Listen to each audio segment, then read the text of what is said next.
একজন চেয়ারম্যানকে যে এই এলাকার মধ্যে 2000 ভোটার সবাই ভোট দিয়ে আপনারে নির্বাচিত করছে। এখন এই এলাকার মধ্যে আমাদের 20 রকমের কাজ দরকার। কিছু লোক দরকার রিক্সা চালাবে, কিছু লোক দরকার যারা দোকানদারি করবে, কিছু লোক দরকার যারা টয়লেট বাথরুম সাফ করবে, কিছু লোক দরকার যারা জুতা ছিলাবে, কিছু লোক দরকার যারা অফিস আদালত করবে, কিছু লোক দরকার যারা শিক্ষা প্রতিষ্ঠান চালাবে। এখন আমনে চেয়ারম্যান, আমনে ভাগ করে দেন কে কোনটা করতো। রিক্সা চালাইতো কে আর জুতা সিলাইতো কে, আমনে ঠিক করে দেন। তো চেয়ারম্যান যদি এটা ঠিক করতে বসে তো যার নামে প্রথম লিখবে যে তুমি রিক্সা চালাইবা, এতে কি বলবো, আমি কি ভোট অর্ধেক দিছি বেটা, আমার কইলে রিক্সাটা আমার কান্দে দিলা, আমার একটা প্রাইভেট কার দিতে না। তাহলে চেয়ারম্যানের 5 বছর না 25 বছর যাবে গা এই কাজ বন্টন করে দিতে, এই পিটাপিটিতে তো এবার যান শেষে। ইলমবিহীন আমল ভুলে ভরা। হাসরের ময়দানে গিয়ে দেখবেন কোনটার কান নাই, কোনটার হাত নাই, কোনটার পাও নাই, কোটি ভাঙ্গা, ঠ্যাং ভাঙ্গা, মাথা ভাঙ্গা।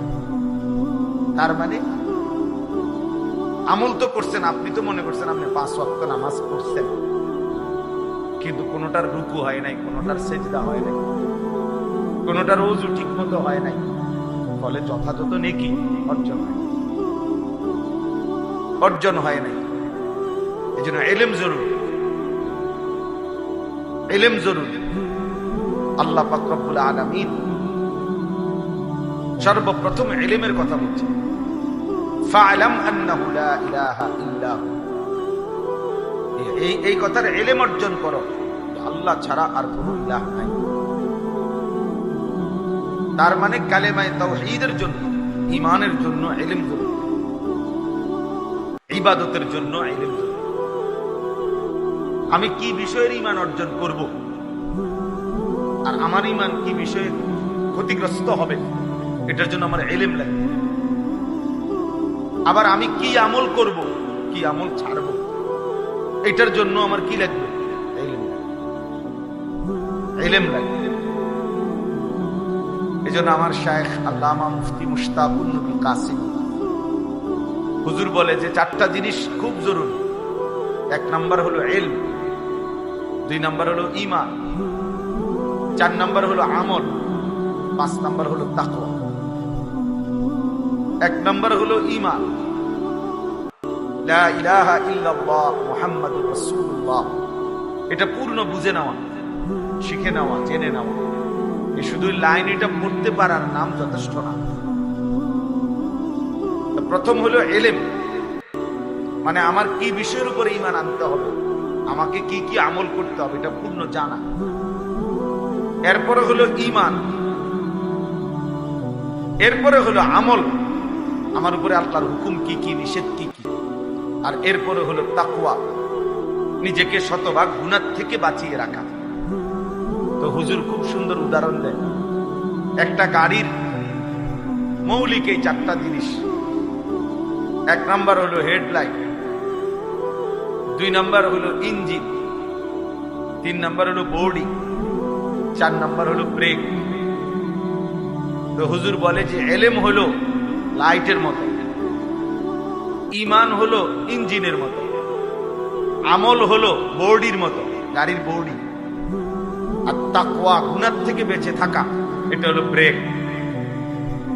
তো যখন লাইট, ইঞ্জিন, বডি, ব্রেক ঠিক থাকবে, এবার ড্রাইভার যদি মজবুত হয়, এই গাড়ি গন্তব্যে পৌঁছবে। তো ঠিক ইলম, ঈমান, আমল, তাকওয়া, এই 4 জিনিস যে ঠিক রাখবে, তার জিন্দেগীর গাড়ি জান্নাতে চলবে। এজন্য ইসলামের এই জ্ঞান, কোরআন সুন্নাহর ইলম, আপনারা এটাকে মামুলি মনে করেন না। যে কিছু হুজুর পড়ে, ওনারা অল্প কিছু হুজুর কিছু পড়ে সরে মনে কোরআন কিতাব, এটুকুই যথেষ্ট না ভাইয়া। বৈষয়িক শিক্ষা কারো যদি নাও থাকে, এটা দোষণীয় না, অথবা এর দ্বারা কিছু আটকায়ও না, কিন্তু কোরআন সুন্নাহর ইলম ছাড়া আপনার মৃত্যু পরবর্তী পুরাটা জিন্দেগি আটকায় যাবে। কিন্তু এই দুনিয়াবি পড়ালেখা না হলেও দুনিয়া চলা যায়, কিন্তু কোরআন সুন্নাহর ইলম ছাড়া আখিরাত চলা যাবে না। যে ব্যক্তি গণ্ড মূর্খ, একেবারে নামটাও লিখতে জানে না, সেও পুরা দুনিয়া ভোগ করে, কোনো অসুবিধা হয় না। বিয়ে করতেও সমস্যা হয় না, বাড়ি করতেও সমস্যা হয়, নেতাগিরি মাতবুরি করতেও সমস্যা হয়। বহুত নেতা আছে, মাতবর আছে, নামটাও দস্তখত করতে জানে না। এইদের বুদ্ধির সামনে বহুত বড় বড় শিক্ষিত ফেল, এর এক কথা তুড়ির লগে পুরে অনেক আছে, আমিও তো দেখছি। অথচ খেপাটা কি টিপসই যায়, মানে নামটাও লিখতে পারে না, টিপসইও দিতে পারে না, আঙ্গুল দইরা দেওয়া লাগে। এইটা দইরা দিলে তো এই আঙ্গুল এমন মূর্খ। কিন্তু মেলে বসলে, দরবারে বসলে এবার এক কথার সামনে বড় বড় শিক্ষিত ফেল। তাইলে দুনিয়া ভোগ করার জন্য বৈশ্বিক শিক্ষা না হলেও চলে। দুনিয়া তো অন্ধ ব্যক্তিও ভোগ করে, দুনিয়া বোবা মানুষটাও ভোগ করে। যে বোবা, কথা বলতে জানে না, সেও দুনিয়া কামাই করে, সেও বিয়ে করে, বাচ্চা কাচ্চা হয়, সেও খাইতে পারে, ঘুমাইতে পারে। তাহলে দুনিয়া ভোগ করা একদম সহজ বিষয়, একটা মামুলি বিষয়।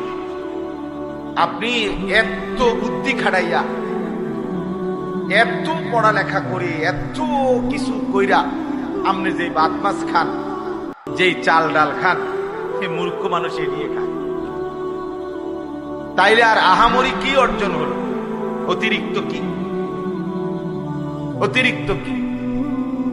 এই জন্য এটা মনে রাখতে হবে, দুনিয়া এমনি ভোগ করা যায়। আল্লাহ তাআলা কোরআনুল কারীমের মধ্যে বলছেন,